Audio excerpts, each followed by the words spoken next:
Okay, welcome back to Bounce Around Charleston.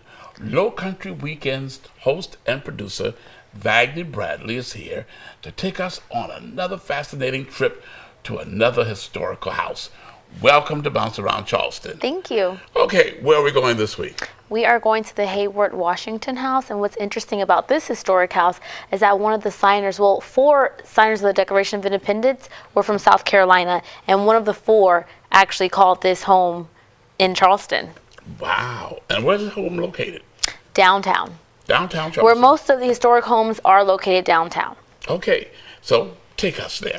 We are headed to the Heyward-Washington house right here in Charleston.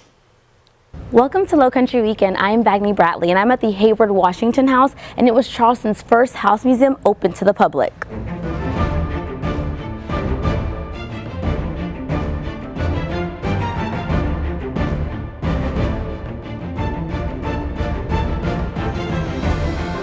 This house is different from many of the other historic homes that are open to the public, in fact that it's the colonial period. This site goes back to the Grand Motto of Charleston, goes back to the 1600s.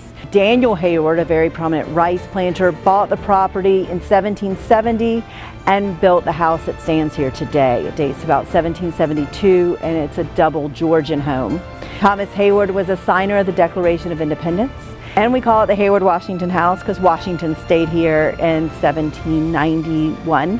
70% of the furniture in this house dates to the colonial period and was made in Charleston. One of the finest pieces of American furniture ever created is in this house. It's known as the Holmes bookcase. We also have a wonderful cypress table from the 1700s. What's also unique about this site is the early slave dwelling that's still located on the property, and that you can go through the kitchen and the laundry building. You're learning about urban slavery and how different that was from plantation slavery, how close these slave dwellings were to the main house. In one of the rooms, you look out the window, you're looking directly into the slave quarters.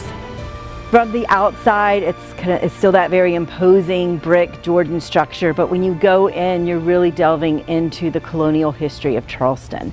If you would like to explore Charleston some more, try the Edward Dare Gallery or the Boutique. For more stories like these, head on over to lowcountryweekend.com. I'm Wagner Bradley for Lowcountry Weekend. We would like to thank all of our guests for joining us today on Bounce Around Charleston. If you would like to be a guest or you have an event, email us at bouncearound@live5news.com. And don't forget to join our fan pages. And now, the Charleston Jazz Jam has a special appearance again on Bounce Around Charleston. Take it away.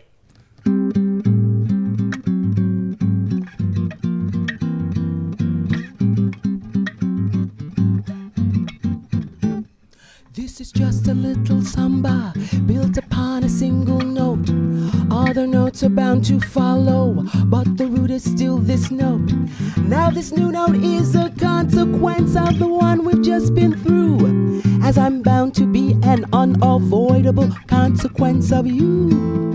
There are many people who can talk and talk and talk and just say nothing, or nearly nothing.